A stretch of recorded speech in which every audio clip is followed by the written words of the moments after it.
ഇതില് നമുക്കിതിന്റെ നാരിങ്ങനെ കളഞ്ഞെടുക്കണേ. എല്ലാത്തിൻ്റെ ഇതുപോലെ കളഞ്ഞെടുത്തിട്ട് വേണം നമ്മൾ ചെമ്മീൻ വറക്കാനായാലും ഉപയോഗിക്കാൻ.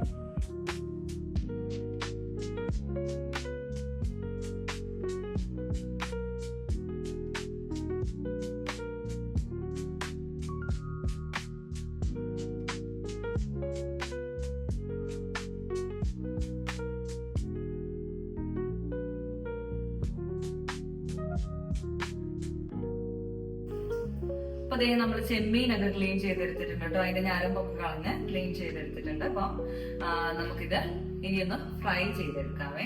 അപ്പൊ ഇനി നമുക്കിത് ഒന്ന് മാരിനേറ്റ് ചെയ്ത് വെക്കാം. അപ്പൊ അതേ നമുക്കതിന് മാരിനേറ്റ് ചെയ്യാൻ വേണ്ടിയിട്ട് ഇഞ്ചിയും വെളുത്തുള്ളിയും ചതച്ചതിന്റെ ആവശ്യമുണ്ട് കേട്ടോ. പേസ്റ്റ് ആണെങ്കിലും ചേർത്താൽ മതി.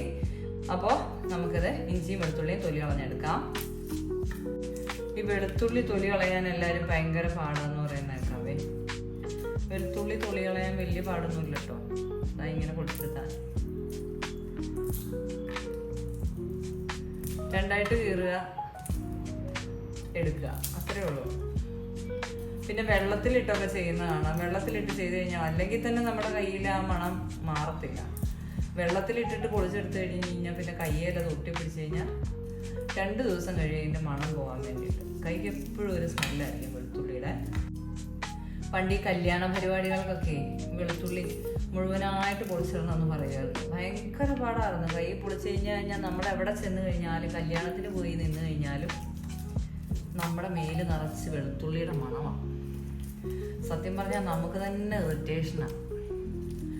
പണ്ടത്തെ കല്യാണ വീടുകളിലൊക്കെ ഫുള്ള് എല്ലാം ആൾക്കാർ തന്നെയല്ലേ, വന്ന ആൾക്കാർ തന്നെയല്ലേ ചെയ്യുന്നത്. ഈ വെളുത്തുള്ളി കുറേ ഇങ്ങനെ അരിഞ്ഞിട്ട് പൊളിക്കാൻ കൊണ്ടുവരും. ഓ അതിൻ്റെ സ്മെല്ല് സത്യം പറഞ്ഞു കഴിഞ്ഞാൽ അത്രയും വെറുപ്പുള്ളൊരു പരിപാടി. നമ്മൾ മറ്റേ ഒരു വീഡിയോയിൽ പറയില്ലേ അതുപോലെ. പക്ഷെ ഇതുപോലൊരു ജോലി എൻ്റെ പൊന്നു പിള്ളേരെ വെറുത്ത് പോകും. പക്ഷെ ഇപ്പൊ വെറുപ്പൊന്നുമില്ല കേട്ടോ. കാരണം എന്ന് പറഞ്ഞാൽ നല്ല സിമ്പിളായിട്ട് ചെയ്യാവുന്ന കാര്യമുള്ളതുണ്ടാ.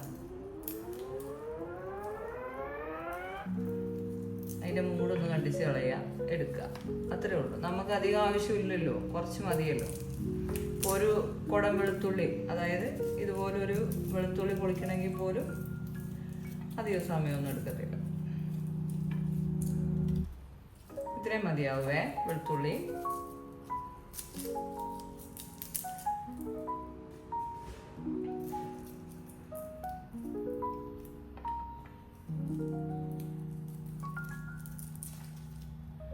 എനിക്കിങ്ങനെ പൊളിക്കണതാണ് എളുപ്പം കേട്ടോ.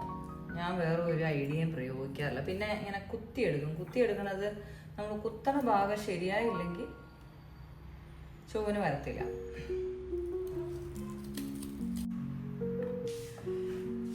വാഷ് ചെയ്തിട്ട് വരാം. അപ്പോൾ അതേ ഇതിലേക്ക് ഇടുക.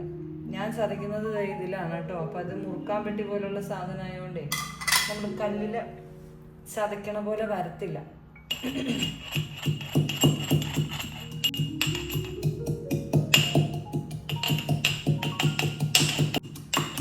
ഓക്കെ, ഇത്രയും മതി. ഇനി ഇടിച്ചാൽ എൻ്റെ കൈ ഒടിയും. അങ്ങനെയാണ് അതിൻ്റെ കാര്യങ്ങൾ. എന്നിട്ട് ഇത്രയും ചതഞ്ഞിട്ടുള്ളൂ.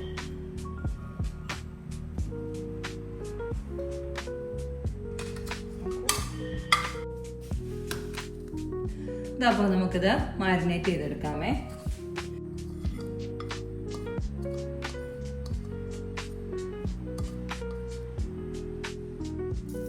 ഉപ്പിട്ട് കൊടുക്കുന്നുണ്ട്. മഞ്ഞൾപ്പൊടി, 1 സ്പൂൺ കാശ്മീരി മുളക് പൊടി ഇട്ട് കൊടുക്കുവാണേ.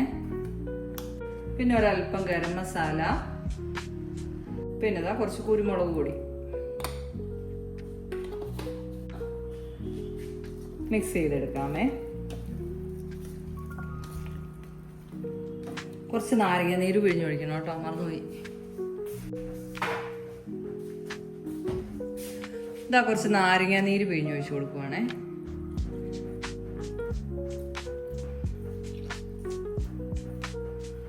ഒരു ചെറിയ പുളിപ്പൊക്കെ വരാൻ വേണ്ടി. കുരു വീണിട്ടുണ്ടെന്ന്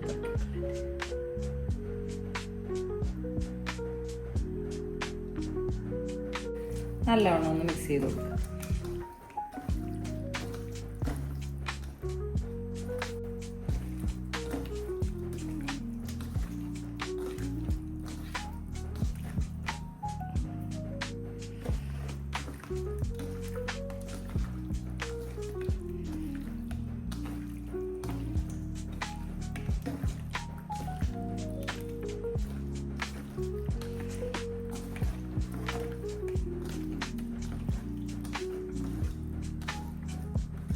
ചുവപ്പ് എത്ര വേണം അതിനനുസരിച്ചിട്ട് നമുക്ക് മുളക് പൊടി ഇട്ട് കൊടുക്കാം കേട്ടോ. എരിവില്ലാത്തതുകൊണ്ട് കുഴപ്പമില്ല.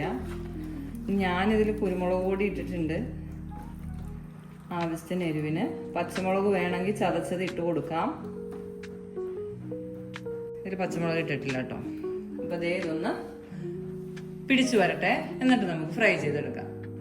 ചെമ്മീൻ മാരിനേറ്റായി വരുമ്പോഴത്തേക്ക് നമുക്കൊരു പുളിശ്ശേരി ഉണ്ടാക്കിയെടുക്കാം. ഇടുക്കിക്കാർ വെക്കുന്ന പോലെയാണ് കേട്ടോ ഉണ്ടാക്കുന്നത്. കാരണം കഷ്ണങ്ങളൊന്നുമില്ല, പൈനാപ്പിൾ ഇല്ല, കുമ്പളങ്ങ ഇല്ല, അങ്ങനത്തെ പരിപാടികളൊന്നുമില്ല. അപ്പോൾ നമുക്ക് ജസ്റ്റ് സവാളയും തേങ്ങയും ഇട്ടിട്ട് മോരും ഒഴിച്ച് നമുക്കൊരു പുളിശ്ശേരി ഉണ്ടാക്കിയെടുക്കാം. അപ്പോൾ കല്യാണത്തിനൊക്കെ നമ്മൾ അങ്ങനെയാണ് പുളിശ്ശേരി ഉണ്ടാക്കുന്നത്. കാരണം ചീത്തയാവാതിരിക്കാൻ വേണ്ടിയിട്ട് നമ്മളതിൽ കഷ്ണങ്ങളൊന്നും ഇടത്തില്ല. അങ്ങനത്തെ പുളിശ്ശേരിയാണ് ഉണ്ടാക്കാൻ പോണത്. അത് നമ്മൾ പുറത്ത് വെച്ചിരുന്നാൽ തന്നെ അത് 2 ദിവസം 3 ദിവസമൊക്കെ കേടാവാതിരിക്കും. അതാണ് അതിൻ്റെ ഗുണം. തേങ്ങ കരച്ചിട്ടുണ്ടാക്കുന്നതാണേ.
അതിലേക്ക് വെളിച്ചെണ്ണ ഒഴിച്ചു കൊടുക്കാമേ.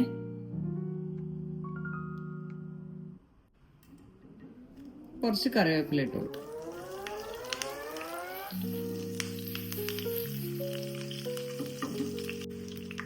ഇതിലേക്ക് നമുക്ക് ചെമ്മീൻ ഓരോന്നായിട്ട് ഇട്ട് കൊടുക്കാം.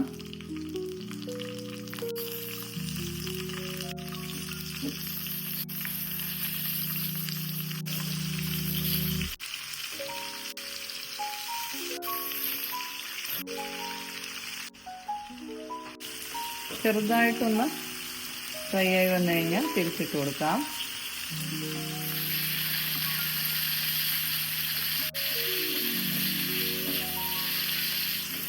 ഈ ആവശ്യം കൂടെ ഒന്ന് മുരിഞ്ഞു കഴിഞ്ഞാൽ നമുക്ക് എടുക്കാം കേട്ടോ.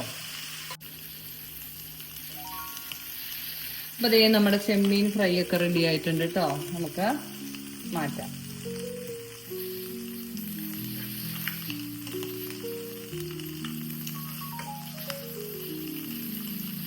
ചെമ്മീൻ ഫ്രൈ റെഡി ആയിട്ടുണ്ട്.